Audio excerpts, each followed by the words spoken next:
મેં એટલા માટે ચેલેન્જ આપી હતી સાહેબ કે ફેસબુક કા વિડીયો બનાવવો પડે સાહેબ. ચમચાઓના ફોન આવતા હતા કે વિડીયોને ડિલેટ મારી દેજો, આમ કરીશું તેમ કરીશું, પણ મેં કીધું ભાઈ કઈ ડિલેટ મારવાનું નહીં, તમે મારા ગામના ગોધરા આવી જાઓ. તો એક બે જણાના ફોન આવ્યા અને એમને મને ધમકી આપી હતી કે વિડીયો ડિલેટ મારી દેજો. સાહેબ હું ગેનીબેનના સમર્થમાં નહીં આવી ગયો, સીધો ખોટાનો વિરોધ કર્યો છે મેં.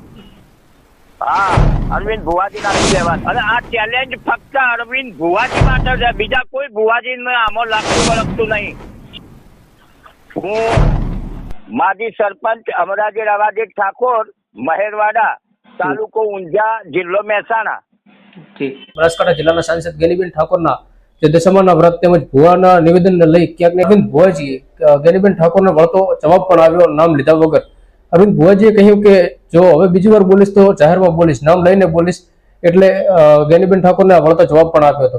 અને ત્યારબાદ અરવિંદ ભુવાજીને ઠેર ઠેર જગ્યાએથી ચેલેન્જ પણ આપવામાં આવી રહી છે અને સીધો જ પડકાર ફેંકવામાં આવી રહ્યો છે કે અરવિંદ ભુવાજી, ત્યારે જે વિડીયો વાયરલ થયો હતો જે સોશિયલ મીડિયામાં 2 દિવસ અગાઉ, એ પડકાર કરનાર, જે ચેલેન્જ આપનાર કે મારા ગામમાં આવો તો હું મારી 1 વીઘો જમીન અરવિંદ ભુવાજી તમારા ખાતે કરી આપું, આ ચેલેન્જ આપનાર બીજો કોઈ નહીં પણ ઊંઝા તાલુકાના જે મહેરવાડા ગામના પૂર્વ સરપંચ અમરાજી ઠાકોર હતા. અને અમરાજી ઠાકોર સાથે મેં કોન્ટેક્ટ કર્યો અમારી ટીમે, અને અમરાજી ઠાકોરે આ ઓનલાઈન પર લાઈવ ઇન્ટરવ્યુ આપ્યું. અને ઇન્ટરવ્યુ દરમિયાન અમરાજી ઠાકોરે શું કહ્યું એ આવો જોઈએ આ વિડીયો. મારું નામ અમરાજી રવાજી ઠાકોર, માજી સરપંચ મહેરવાડા, તાલુકો ઊંઝા, જિલ્લો મહેસાણા.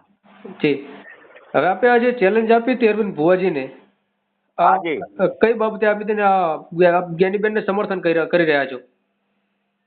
મેં એટલા માટે ચેલેન્જ આપી હતી સાહેબ કે જ્ઞાનીબેને ઠાકોર સમાજને આહવાન કર્યું હતું, બીજા સમાજને કઈ કહ્યું નહોતું.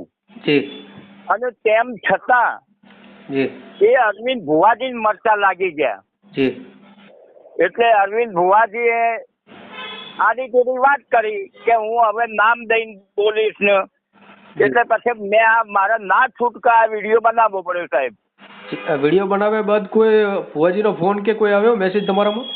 ભુવાજીનો ફોન નહીં આવ્યો, પણ એમના ચમચાઓના ફોન આવતા હતા કે વિડીયોને ડિલેટ મારી દેજો, આમ કરીશું તેમ કરીશું, પણ મેં કીધું ભાઈ કઈ ડિલેટ મારવાનું નહીં, તમે મારા ગામના ગોધરા આવી જાઓ અને મારા ગામના ગોધરા પાઠ ઢાળીશું અને મારું ગામ ન્યાય કરશે. હું ગરીબ માણસ છું, 1 વીઘો જ જમીન છે મારી જોડે, પણ જો મારા પ્રશ્નનો જવાબ આપી દેશે તો 1 વીઘો જમીન એની, અને ના આપી શકે તો મારા ગામમાં મહાકાળી માતાનું મોટું મંદિર છે, એના પાર 50,000 રૂપિયા મૂકી અને ભૂવો જતો રહે. પ્રશ્ન પૂછવાનો કહી રહ્યા છો કે એક પ્રશ્નનો જવાબ આપો. હા, તો જમીન એમ નહીં, તો આ પ્રશ્ન એવો કયો પ્રશ્ન છે? એ તો સાહેબ હું તમને ના કહું, ફક્ત ભુવાજી જોડે જ વાત કરીશ. 2 જણાના ફોન આવ્યા અને એમને મને ધમકી આપી હતી કે વિડીયો ડિલેટ મારી દેજો.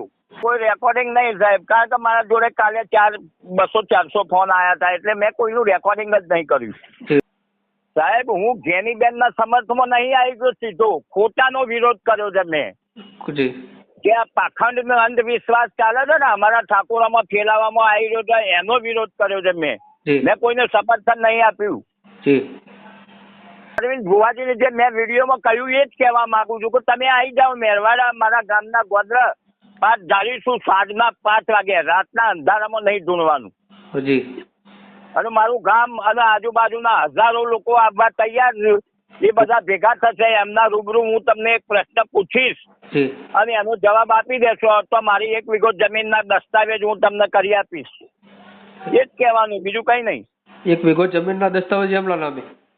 હા, અરવિંદ ભુવાજીને આપી દેવાની. અને ના જવાબ હલો, અને આ ચેલેન્જ ફક્ત અરવિંદ ભુવાજી માટે છે, બીજા કોઈ ભુવાજીને આમાં લાગતું વળગતું નહીં. હા, કોઈ બીજા ભુવાજી માટે નહીં, કારણ કે એમને જ આ બધી દાદાગીરીઓ કરે છે ને એટલે. તો આ ચેલેન્જ આપવાનું ડાયરેક્ટ એક જ અરવિંદ ભુવાને ચેલેન્જ આપવાનું કારણ શું હોઈ શકે? આ જ કારણ કે ખોટા પાખંડવાદ ફેલાઈ અને ભોળા માણસો છેતરીને કરોડોપતિ બની ગયો છે એ માણસ. હા, અને એ પહેલા છે ને ભેંસોની દલાલી કરતો હતો. તો ભેંસોની દલાલી કરતો, ભેંસો કતલખાના મોકલતો, એના કુટુંબમાં ઝઘડો થયેલો છે કે એના કુટુંબમાં 24 ઘર એના વિરોધમાં છે અને એની ફરિયાદો ચાલે છે. બધું ખોટું કરે છે એ માણસ સાહેબ. હું માજી સરપંચ અમરાજી રવાજી ઠાકોર, મહેરવાડા, તાલુકો ઊંઝા, જિલ્લો મહેસાણા. ઠીક. અને આ વિડીયો જે આપે વાયરલ કર્યો તો વિડીયો તમારી મરજીથી જ વાયરલ તમે જ કર્યો હતો કે કોઈ અન્ય? હા, મારી મરજીથી જ. નમસ્કાર, ફરી મળીશું ત્યાં સુધી આપ ધન્યવાદ, આભાર.